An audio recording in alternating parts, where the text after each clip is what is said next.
Absolutely no question in anybody's mind now that the Democrats were responsible for this. What happened? Millions of American families went without food on their table. You had millions of Americans stranded in airports with their flights canceled and delayed. You had troops and federal employees wondering where their next paycheck would come from.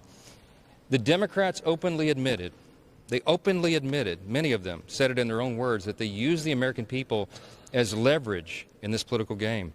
They knew that it would cause that pain to the people, and they did it anyway. They did it for their own selfish purposes, their political purposes, and it was a game they played with real people's lives. It's something that is very difficult to forgive. I want to say that all this was utterly pointless and foolish. This outcome was totally foreseeable. I said that this would be the outcome when all this began back in mid-September. They did it anyway.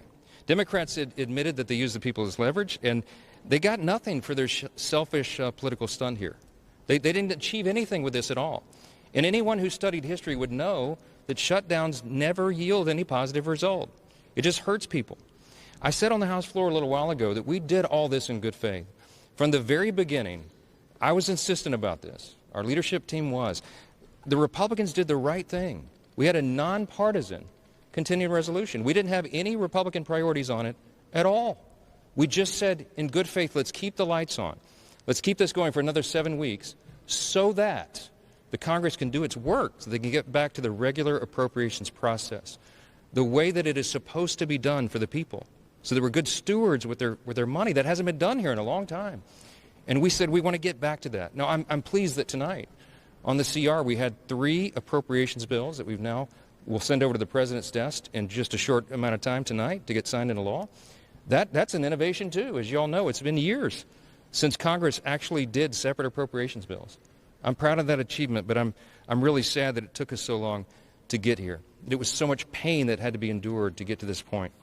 Voters are going to remember which political party played games with their lives. They're going to remember that they did this for their own selfish purposes so that they could look tough to the radical elements of their base, and real people suffered because of that game. So now that we've got the lights back on, we've got the government reopened, the President will sign that triumphantly tonight, and Republicans will get right back to the work that we promised the American people that we will do.